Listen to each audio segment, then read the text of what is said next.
एक दिन गौतम बुद्ध अपने शिष्यों के साथ एकदम शांत बैठे हुए थे।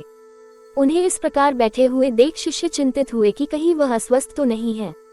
एक शिष्य ने उनसे पूछा कि आज वह मौन क्यों बैठे हैं, क्या शिष्यों से कोई गलती हो गई है।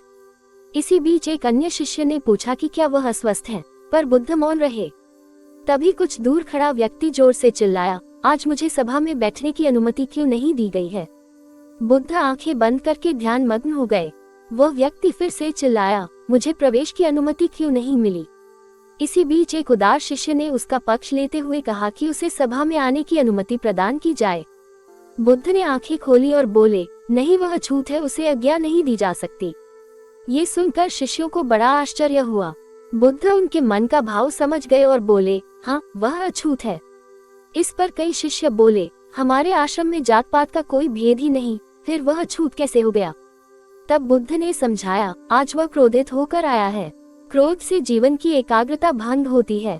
क्रोधी व्यक्ति प्रायः मानसिक हिंसा कर बैठता है, इसलिए जब तक वह क्रोध में रहता है तब तक अछूत होता है। इसलिए उसे कुछ समय एकांत में खड़े रहना चाहिए।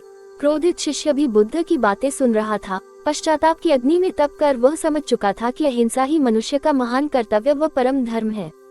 वह बुद्ध के चरणों में गिर पड़ा और कभी क्रोध न करने का प्रण लिया।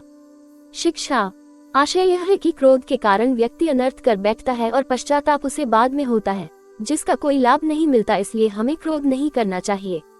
असल मायने में क्रोधित व्यक्ति अछूत हो जाता है और उसे अकेला छोड़ देना चाहिए। क्रोध करने से तन, मन और धन तीनों की हानि होती है। क्रोध से ज्यादा हानिकारक कोई और वस्तु नहीं है।